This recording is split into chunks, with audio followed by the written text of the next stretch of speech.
Howdy ho, y'all. 57 here. Um, yeah, I know it's been a while. Um, uh, yeah, I lost a couple games and I've been had a hard time motivating myself to upload things. But I'm here today, starting a brand new league with a brand new concept, called the NDLS. Stands for the Not Digimon League, sadly. Um, and it's based on a contract system that I have crafted up. So I'm going to give a little explanation on that. Possibly provide a link to like my contract outline if anybody is interested in pursuing a similar type of league. And then I'm gonna go over my draft in this video for the league. So the idea kind of emerged from GBA season 3, and my like interest in that, or the early seasons GBA, I guess, but it fell apart in season 3. But back then in seasons, I think 2 and 3, I don't think they did in 1, but they had a system where you could like have mons longer than just a single season. I thought that was a neat idea. I thought about like why that failed. I came to, well, they expanded too much, and they didn't ensure like any kind like a rigid system to ensure a sense of balance. So I said, okay, so I want to try this. I want to try to make my own system. I want to do something different in Draft League. So what I came up with was the contract system I have for the NDLS, which is it's still a tiered format, still similar to like standard play.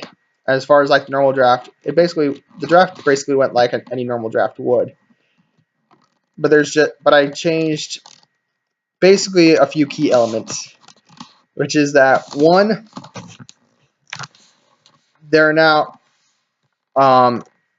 points that used to draft in a standard tier are replaced with a new point system that combines like free picks and contract extensions. So everyone in the league got 490 points, and there is a breakdown of the point values and the mon values. So it would be basically you spend like 200 points to draft like a tier 1 mon for 3 seasons out of your 490 total. And then but you also spend, any like free pick will cost you like the amount of a 1 season mon, and so on and so forth like that. You got to be very careful with it. I had to make sure you're slow, and you make sure you understand it, and you make sure the people in the league understand it. I think I got a great group of guys. There are a lot of returning threats from previous leagues: Baylor, Hanshan, and Derpinator 3001. But there are also a good number of new faces that seem to really be into the concept, and I'm excited to see how this turns out. The other major changes in the system are in terms of trades. That like since a lot of people I don't want people to get burnt out, so I want people to have the ability. Free agency is like limited and tough. Like you can't get rid of like contracted mons, but trading, there's no limited trades in the season, and you can wheel and deal kind of with some trading mons with contracts for other things. The points just have to match up. And you could trade future draft picks if the points don't match up. I think I'm going to just make the number scheme for that pretty like simple breakdown, like maybe 100 points for a future round 1 pick, like 75 for a future second round pick, 50, 25, and then maybe like 10 for fifth and sixth round picks. Because given the contract system, like you only need to redraft like maybe like I'd say the average is probably around 6 or 7 months to redraft. So yeah, so with the draft, the appeal of this I think is that you go into the draft and you got to like kind of think of some things you want like in a typical sense, but also what you want like long term. What can you build around, and what thing that like you really want a contract do you go for early, and do you like try to get do you make I'm interested to see if people if people figure out like halfway through the season this team's not for them, so they make massive trades or they try to stock up on draft picks, and how teams use the building blocks that they've decided on. Because I've gotten contracts submissions from most teams. I've seen there's some interesting cores people are building around. I will tell you guys the mods I have contracted in this video. So without further ado, I'm going to go over the draft. Round 1, I actually was second pick overall, and that put me in a weird spot. I don't like getting like really early picks because I'm not too set on grabbing like the best mod in the format. And and this league has we put a couple mods in S tier, but you forgo a mega if you select an S tier. So, and there's only a couple mons that applies to Tapu Lele, Magiarna, Ash Greninja, and Mew with Munium Z, I believe are the only ones. And I think at that only Magiarna and Tapu Lele were selected in this draft. Because I don't want those to be like tier 1, because those are guaranteed first round picks, guaranteed best mons in the format. Well, not best mons in the format inherently, but they are clear and away like I think the best things to pick first round. I don't think they're necessarily broken. And I think it's fair to allow them. But at any rate, so yeah, I got Mega Diancie, which I think is a reasonable first round pick. It's not like the most mind-blowing earth-shattering mod in the format, but I got a lot better this generation. Getting a speed boost first turn gives me a means of hazard control with magic bounce. A nice mega to build around. And yeah, pretty happy with that. I figured most things I would want would be available in later rounds, and I was pretty much right for the most part. So yeah, next thing we got was Starmie there. And that's I knew I wanted it, but I knew I could get it second round. It is, it's versatile, rapid spin, pseudo status immunity, just and a great speed tier. It's like just one of my favorite mons to have in league format. Period. One of my favorite mons to use in standard. Just like maybe, in my opinion, like a top 5 competitive mod for me across the board. And by this positive praise, you can probably tell that I wanted to contract it, and I have contracted it. I have it for 2 seasons. I'm gonna try to go through this quickly. After that, we grabbed Salamence. Delving into tier 2, I pretty much went. I knew I wanted either Salamence or Alolan Marowak. I like both significantly. I wanted to get a good Z user. I haven't really drafted that before in any Gen 7 league. I've been in probably about 2 or 3 at this point, and I haven't really willfully, consciously like looked for a Z user. And Salamence I think is a great pick. It has great coverage. Now things like that it could have beat with some chip damage, or things it could beat late game, it can now beat early to mid game. And hell, Supersonic Sky Strike alone, like just having like a really powerful abusable stab option for a powerful flying stab for the first time in its existence is just amazing. So it's my Z user. By the way, each team gets 2 Z captains. Salamence is one of mine. After that, we did wind up getting to get we were able to get Alolan Marowak. He was able to follow us in round 4. It's fantastic. It helps with the budding lack of electric immunity. Gets us a nice Bolt Beam kind of blanket check. I love it. Gives me a rocker. Gives me power. Just a great mon. As far as my contracts, I contracted this to 2 seasons as well. Because I like this notion of building around Marowak and Starmie. Round 5 rolls around. I notice, you know what? I got Dragon. I got Diancie. I could just roll with having a bit of a nice Drag Mag core. Those never go out of style, really. Well, I'm an idiot. Never go out of style. So we got Magneton because that's the cheaper. It's probably it's really like the level. It's worse than Magnezone. Hell, it's better than Magnezone in some ways. It's 10 points faster. Eviolite lets it be bulkier. Granted, it's not quite as powerful, but it's actually not that big a dip. It's 120 special attack. It's pretty freaking good. And it's 2 whole tiers lower. Yeah, Magneton's just really good. And I like it. I initially was planning on contracting this, but I don't think the points didn't work out. But anyway, all right. So guys, round 6. All right, you're not gonna believe this, round 6. So this was something I entertained getting round 1 instead of Diancie. I wasn't sure I was fully comfortable. I wasn't fully sure. I felt I was comfortable with it as a number 2 overall pick, but and I guess I was kind of right because it fell to freaking round 6.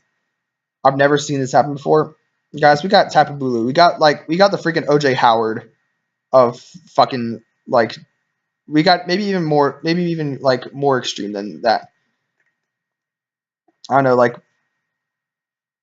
the OJ Howard, the DD Westbrook of freaking draft league. We got Tapu Bulu round 6. That is best available. That is getting. It also helped deal with a emerging Edgequake weakness I had, which is nice. Not only is it a good mon to handle that on its own, but it also helps out with grassy terrain. Obviously, synergizes well with Starmie, Magneton, all these mons that I have. I believe I have contracted this. I wound up contracting this for 2 seasons. I was iffy on it, but I'm very happy to have it. And Blue's just so great. It's probably my favorite Tapu. Moving on. Round 7, I went for my absolute favorite tier 5 mon that I knew I wanted. And mon that I knew I would want to build around far into the future, and that is Miltank. I got that for 3 seasons. It is a stealth rocker. It's a cleric.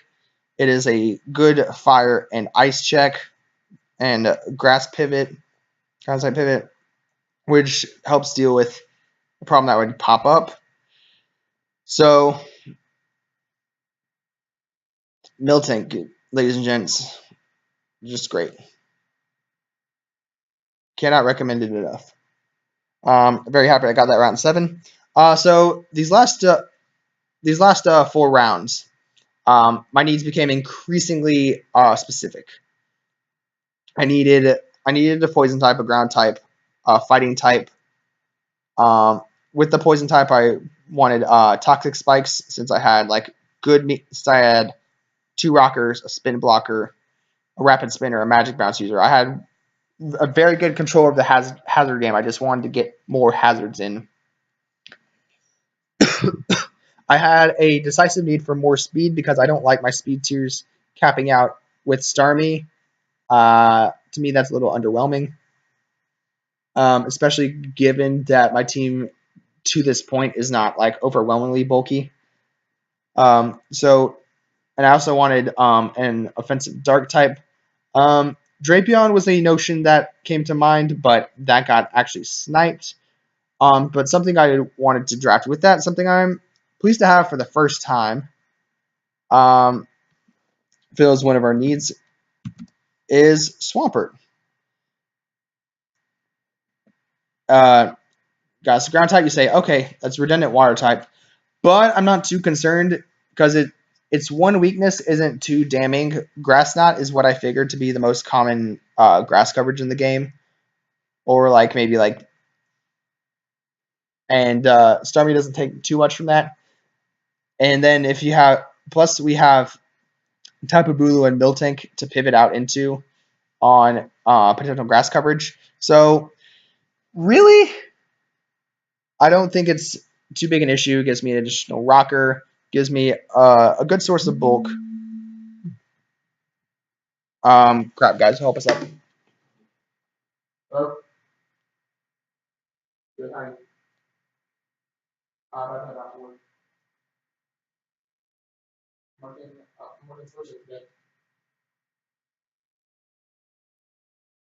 Yeah.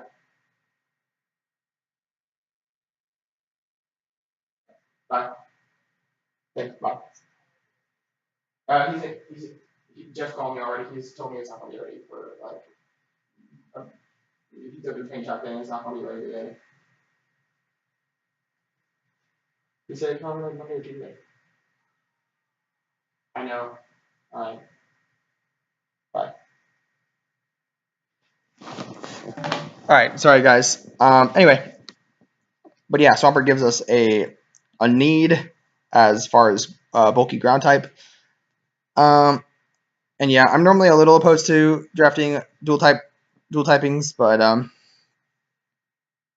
think this is going to work out. I'm happy to have this for the first time. So you say, okay, Josh, that still doesn't resolve your much touted poison toxic spikes need, and you're also sure Swampert helps with the whole Edgequake thing a little more, but like you draft a poison type, you might have another ground weakness.